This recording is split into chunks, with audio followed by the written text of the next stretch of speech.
આજે આપણે બનાવીશું હાઈ પ્રોટીન ટિક્કી ચાટ।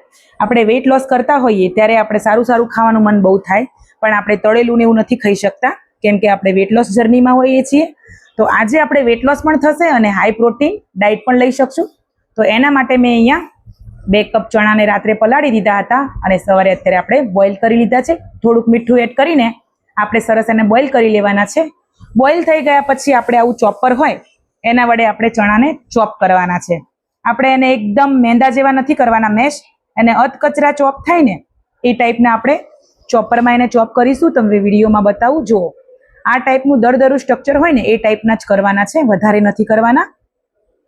તો બધા ચણાને આપણે એક પછી એક આવી રીતે આપણે બધા ચણાને પીસીને રેડી કરીશું। આવી રીતે આવું બાઇન્ડિંગ આવે એ પ્રમાણે આપણે એને ચોપ કરવાના છે। જો આપણે મિક્સરમાં પ્રોસેસ કરીશું તો એકદમ લૂંદા જેવું બની જશે, તો આપણે ચોપરનો જ ઉપયોગ કરવાનો છે। અહીંયા આદુ અને મરચાં મેં ચોપરમાં કટ કરી લીધા છે, એ પણ તમે તમારા ટેસ્ટ પ્રમાણે લઈ શકો છો। અહીંયા 2 મીડિયમ સાઇઝની ડુંગળીને કટ કરીને રાખી છે, એ પણ એડ કરી લીધી છે। અહીંયા તમને કોઈ મનગમતા તમારા વેજીટેબલ્સ હોય, ગાજર છે, બીટ છે, એ પણ તમે અહીંયા વધારે હેલ્ધી બનાવવા માટે એડ કરી શકો છો।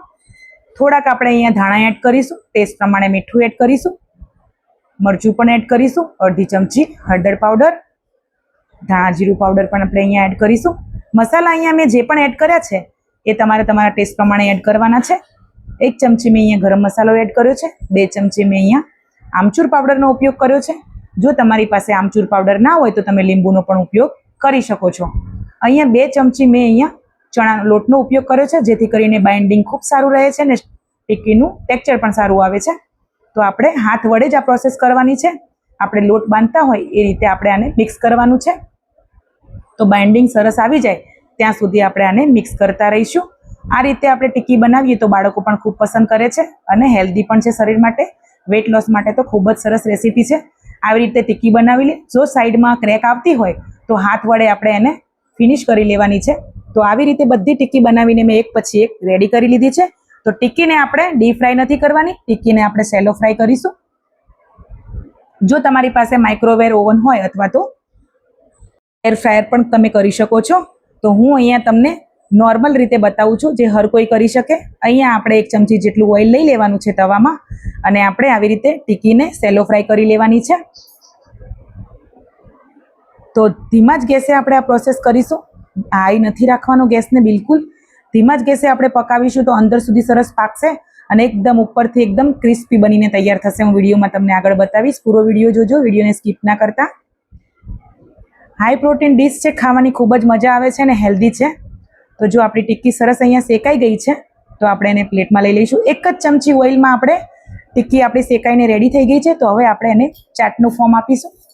તો અહીંયા આપણે ગ્રીન ચટણી, જે રેગ્યુલર ચટણી આપણે બનાવતા હોઈએ છીએ ઘરમાં, ધાણા ફુદીનાની, એ એડ કરવાની છે। અહીંયા ખજૂર આંબલીની જે ચટણી, ચાટ ચટણી હોય છે, એ પણ એડ કરી લઈશું। એની રેસીપી તમારે જોઈતી હોય બંને ચટણીની તો મારી ચેનલ ઉપર જઈને તમે જોઈ શકો છો। અહીંયા આપણે દહીં એડ કર્યું છે, થોડીક આપણે ડુંગળી પણ એડ કરી લઈશું। અહીંયા સેવ પણ એડ કરી લીધી છે આપણે, ઘરનો બનાવેલો મારો અહીંયા સોસ છે ગળ્યો, એ પણ એડ કરી લીધો છે અને અહીંયા ધાણા એડ કરી લઈશું, જે હેલ્થ માટે ખૂબ જ સારા છે, ડાયજેશન માટે સારા છે, સ્કિન માટે, હેર માટે ખૂબ જ સારું છે। તો તમે જોઈ શકો છો અહીંયા થોડોક મેં ચાટ મસાલો સ્પ્રિંકલ કર્યો છે। તો આપણી ચણા ચાટ બનીને મસ્ત મજાની ચણા ટિક્કી ચાટ બનીને તૈયાર થઈ ગઈ છે। તો તમને વિડીયો પસંદ આવ્યો હોય ફ્રેન્ડ્સ તો ચોક્કસથી વિડીયોને લાઇક કરજો, શેર કરજો અને ચેનલ ઉપર જો નવા હોય, પહેલી જ વાર જોઈ રહ્યા હોય તો ચેનલને ચોક્કસથી સબસ્ક્રાઈબ કરજો। આવી બધી નવી નવી રેસીપી જોવા મારી સાથે બન્યા પણ રહેજો। તો ફાઇનલી સરસ મજાની આપણે ચણા ટિક્કી ચાટ બનાવીને તૈયાર કરી લીધી છે। ખૂબ હેલ્ધી છે, ટેસ્ટી છે, વેઇટ લોસમાં મદદ કરશે, અવશ્ય ખાજો।